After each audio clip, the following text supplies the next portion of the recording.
Hello friend, master brain पर आपका welcome. हम लोग 9th क्लास का क्वाड्रिलेटर पढ़ रहे हैं। इसकी थ्योरम है converse of mid point theorem. ठीक, इससे पहले हमने मिड पॉइंट थ्योरम बताई थी, ये इसका कन्वर्स है। देखिए इसका स्टेटमेंट क्या है। The line drawn through the mid point of one side of a triangle parallel to another side bisect the third side. देखिए इसमें आपको क्या कह रहा है कि एक ट्राइंगल है और ट्राइंगल की यदि एक साइड के मिड पॉइंट से आप दूसरी साइड के पैरेलल कोई लाइन ड्रॉ करते हैं तो ये लाइन इसकी थर्ड साइड को भी बाइसेक्ट करती है, ये आपको बताना है। ठीक है, तो सबसे पहले स्टेटमेंट से हम गिवन पार्ट को उठाएंगे। क्या आपको गिवन है ये आप मेंशन करेंगे। हमने लिखा given A B C is a triangle. A B C आपको एक ट्राइंगल है। ठीक है, डी इसका मिड पॉइंट है, किस लाइन किस साइड का, ए बी साइड का। ठीक है, D is the mid point of A B. देखिए एग्जाम में ये बात नहीं लिखनी है इसलिए मैंने ब्लैक से लिखा है, बट ये आपको समझने के लिए जरूरी है। D is the mid point of A B, इसका मीनिंग आपको क्या है कि ए डी बराबर डी बी, ये आपको गिवन है। अगर किसी लाइन का आपको मिड पॉइंट दिया जा रहा है, इसका मतलब इसके ये जो लाइन सेगमेंट है ये दोनों एक दूसरे के इक्वल हैं। ठीक है, और आपको ये भी गिवन है कि D E parallel to B C, जो ये मिड पॉइंट से जो लाइन जा रही है ये थर्ड साइड, ये इसकी अनदर साइड, ये सेकंड साइड या अनदर साइड के पैरेलल ड्रॉ की गई है। ठीक है, D E parallel to B C, ये भी आपको गिवन है। ठीक है, आपको बस इतना प्रूफ करना है कि ये ई एक मिड पॉइंट है। अगर आपको देखिए E is the mid point, ये आपको प्रूफ करना है। अगर ये प्रूफ करना है तो इसके मतलब आपको क्या दिखाना है कि ए ई और ई सी एक दूसरे के इक्वल हैं, ये आप प्रूफ करेंगे। ठीक है, तो सबसे पहले इसमें थोड़ा सा कंस्ट्रक्शन है वो लिख लीजिए। क्या कंस्ट्रक्शन किया हमने कि डी ई को प्रोड्यूस किया कहाँ तक, एफ तक, तो D E produce to F. इसके बाद जो ये सी एफ लाइन को मैंने मिलाया, ये सी एफ ए बी के पैरेलल है, सी एफ ए बी के पैरेलल है। ठीक है, तो जो हमने कंस्ट्रक्शन किया वो हमने यहाँ मेंशन कर दिया। चलिए अब इसका हम प्रूफ करते हैं। तो सबसे पहले लिखेंगे आप प्रूफ।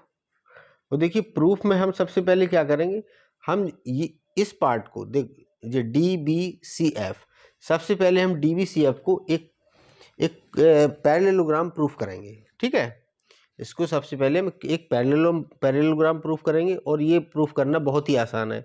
देखिए कैसे। सबसे पहले देखिए आपको गिवन में दिया है कि D E parallel to B C, ये आपको गिवन है, तो आप गिवन से इस पार्ट को ले लीजिए। D E parallel to B C, इसको आप लिख सकते हैं, ये आपको गिवन है। ठीक है, अब देखिए डी ई अगर बी सी के पैरेलल है और आपने डी ई को प्रोड्यूस किया है तो इसका मतलब डी एफ भी एक स्ट्रेट लाइन है, तो D F equal to B C लिख सकते हो आप इसको। ठीक है, तो हम इसको लिख सकते हैं D F equal to B C, D F parallel to B C. ठीक है, ये हम लिख सकते हैं, इक्वल नहीं पैरेलल। देखो इतना पार्ट इसके पैरेलल है तो इस लाइन को आप कितना भी यहाँ एक्सटेंड कर दें, यहाँ ये दोनों पैरेलल ही रहेंगी। ठीक है, एक हमने दो साइड को यहाँ से पैरेलल प्रूव कर दिया। और यहाँ पर देखिए ये आपने सी एफ जो ड्रॉ किया, कंस्ट्रक्शन किया है सी एफ, ये भी आपने ए बी के पैरेलल लिया है, तो यहाँ से आप लिख सकते हो इन दोनों को, ये पैरेलल है, तो आप यहाँ से लिख सकते हो A B parallel to C F.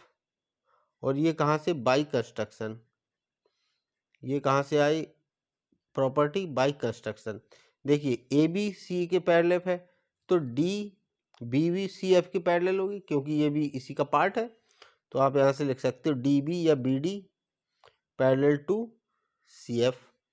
ठीक है, अब इसको आप नाम दे दीजिए इक्वेशन 1, इसको 2। अब देखिए ये भी अपोजिट साइड्स हैं, ये भी अपोजिट साइड्स हैं, तो 1 पेयर ऑफ अपोजिट साइड्स ये है और 1 पेयर ऑफ अपोजिट साइड्स ये है। किसी क्वाड्रिलेटरल के अंदर यदि 2 pair of opposite sides parallel होते हैं तो वो क्वाड्रिलेटरल हो सकता है, होता ही है। तो आप यहाँ से लिखेंगे फ्रॉम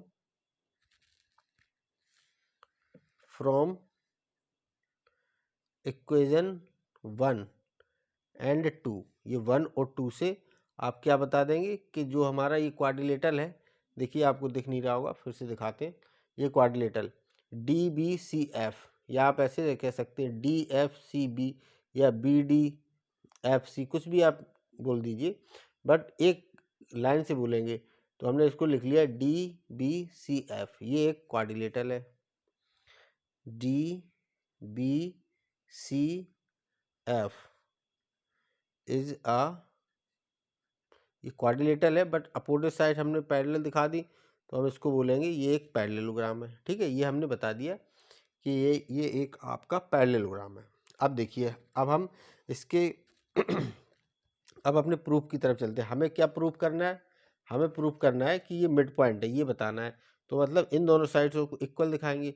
तो हम ये एक दूसरे के बराबर दिखाने के लिए क्या करेंगे, इन दोनों, ये दो ट्रायंगल आपको नजर आ रहे होंगे, इन दोनों ट्रायंगल को हम कॉन्ग्रुएंट प्रूव करेंगे। ठीक है, तो कॉन्ग्रुएंसी से करस्पॉन्डिंग पार्ट सीपीसीटी से इन दोनों को बराबर दिखा देंगे।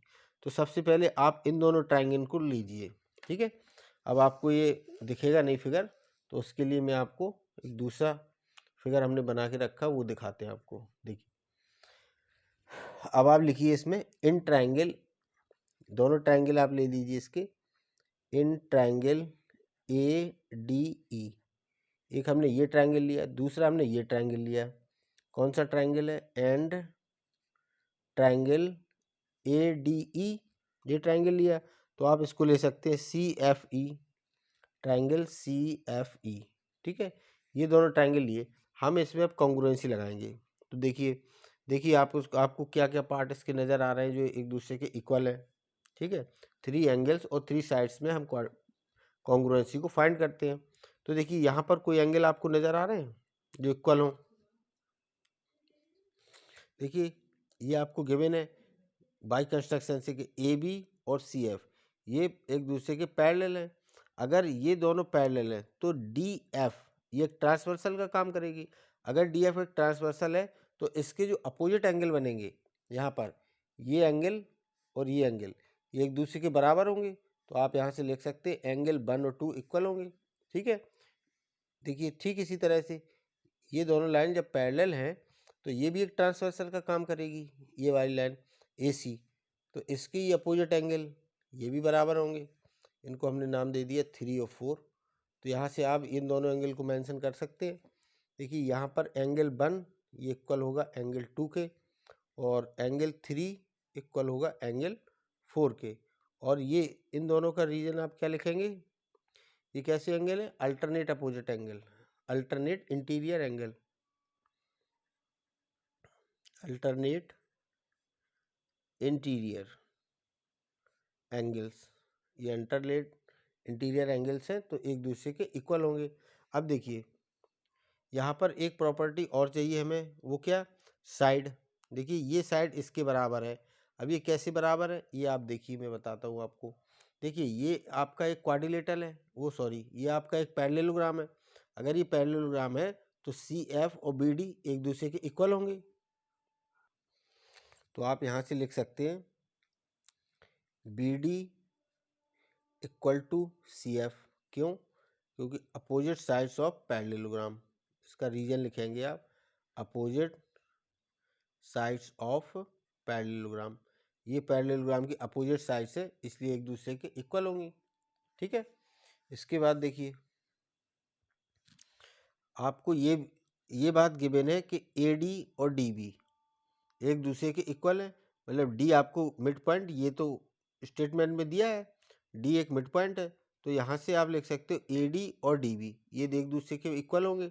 तो आप यहाँ से लिख सकते हो DB इक्वल टू AD।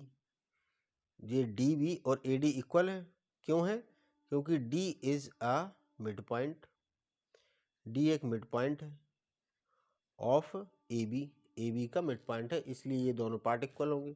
अब देखिए, इन दो इसके LHS इक्वल है, तो आप RHS को इक्वल रख सकते हो, बिल्कुल। तो यहाँ से आप कह सकते हो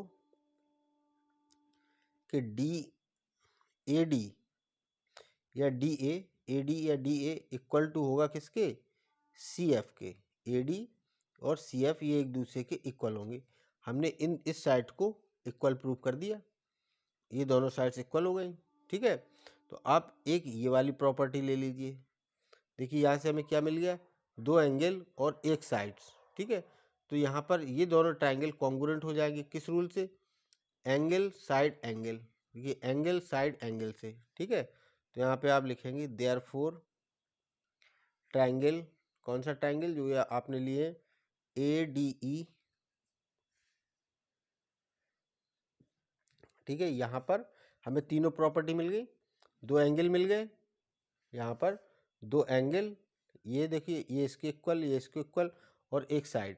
तो यहाँ से हम लिख सकते हैं triangle ADE is congruent to triangle, ये हमने लिखा है ADE। तो इस ट्रायंगल को कैसे लिखोगे आप, देखिए ए से लिखा है हमने, तो ए का इक्वल एंगल कौन सा है 4, तो आप यहाँ से लिखेंगे CFE, ट्रायंगल CFE। ये दोनों ट्रायंगल कॉन्ग्रुएंट होंगे, और किस रूल से बताया हमने, angle side angle congruence rule, इनसे आपने इन दोनों को कॉन्ग्रुएंट प्रूफ कर दिया। अब देखिए दोनों ट्रायंगल अगर कॉन्ग्रुएंट हो गए तो इसके करस्पॉन्डिंग पार्ट भी इक्वल होंगे। तो यहाँ से आप लिख सकते हो AE इक्वल टू EC या CF, AE equal to EC, एक दूसरे के बराबर होंगे CP CT से, ठीक है। ये दोनों बराबर हैं, अगर ये दोनों पार्ट बराबर हैं तो E इनका मिड पॉइंट होगा, जो आपको प्रूव करना है। तो आप लिखेंगे hence E is the mid point of AC, E जो है AC का मिड पॉइंट होगा, यही हमें प्रूव करना था। ये हमारी थ्योरम है मिड पॉइंट ऑफ कन्वर्स, ठीक है। जल्दी